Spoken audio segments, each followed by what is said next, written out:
আসসালামু আলাইকুম, আমার নাম সোনিয়া আক্তার। আজকে শুরু করতে যাচ্ছে একটি নতুন রেসিপি। আজকের রেসিপিতে থাকছে কলার মোচা ভাজি রেসিপি। কলার মোচাটা এখানে 2টা মোচা ছিল।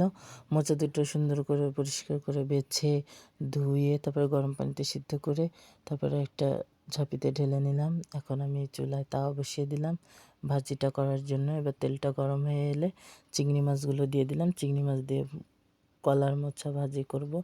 এই যে চিংড়ি মাছটা দিয়ে আগে ভালো মতো ভেজে নিতে হবে, তাহলে অনেক সুন্দর একটা ঘ্রাণ পাওয়া যায় আর কি, খেতেও ভালো লাগে।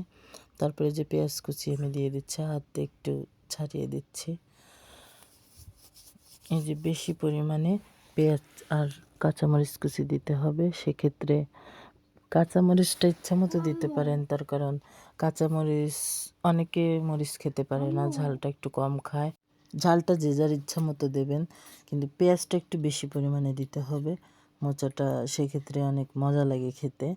এই যে প্রথমে আমি পেঁয়াজটা ভালো মতো ভেজে নেব, ঝাল পেঁয়াজটা। এই যে যখন এরকম বাদামি কালার, হালকা বাদামি কালার চলে আসবে, তো সেই পর্যায়ে আমি দিয়ে দেবো এই যে আপনার মোচা সিদ্ধ করে রেখেছিলাম, সেটা দিয়ে হালকা হাতে নেড়ে দেবো, নাহলে নিচে লেগে যেতে পারে। এই যে দেখুন, এইভাবে আস্তে আস্তে নাড়ছি। এটা কমে অল্প হয়ে যাবে, প্রথমে বেশি দেখাচ্ছে, নাড়তে আমার একটু অসুবিধা হচ্ছিল। এইবার একে একে আমি মশলাগুলো দিয়ে দেবো। প্রথমে দিয়ে দিচ্ছি লবণ পরিমাণ মতো, হলুদের গুঁড়া একটু বেশি লাগে মোচা, যেহেতু আমি কাটার সময় হলুদ দিইনি, সেক্ষেত্রে আমার একটু হলুদটা বেশি লাগবে। অল্প হলুদ দিয়ে আমি আগে দেখছিলাম যে আর লাগবে কিনা, পরে নাড়া দিয়ে দেখলাম যে না, আমার আরেকটু হলুদ লাগবে। আসলে রান্নাটা হচ্ছে সম্পূর্ণ নিজের কাছে। আপনি কতটুকু রং চাচ্ছেন রান্নায়, আপনি কতটুকু ঝাল চাচ্ছেন খেতে, কতটুকু লবণ, অনেকে আছে বেশি লবণ খায়, আবার অনেকে আছে অল্প লবণ খায়।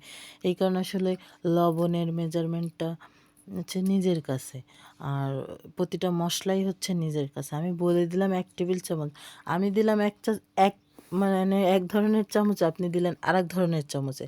এই কারণে রান্নাটা কখনো মানে বলে কয়ে হয় না আর কি। এখানে এই দিতে হবে, মশলার নাম বলে দিলাম, আপনি আপনার পছন্দ মতো দেবেন। এক সময় রান্না করতে করতে একটা আইডিয়া চলে আসে। প্রথম দিন হয় লবণ বেশি হবে, পরদিন ঝাল বেশি হবে, তারপর দিন আস্তে আস্তে ঠিক হয়ে যাবে সব কিছুই। এই যে আমি এবার ওইটাকে ফোড়নে দেব। সেক্ষেত্রে আমি একটা কড়াইতে রসুন এই যে থেতো করে নিলাম, সেই রসুনটাকে এবার অল্প তেল দিছি, যেহেতু এখানে তেল দিছি, এবার এখানে দেবো অল্প পরিমাণে তেল দিয়ে আমি রসুনটাকে একটু ভেজে নিচ্ছি। এই যে রসুনটা একদম বাদামি কালার যখন চলে আসবে, তখন আমি মোচাটার ভিতরে ঢেলে দেব। এই যে দেখুন, ঢেলে দিচ্ছি মোচাটা।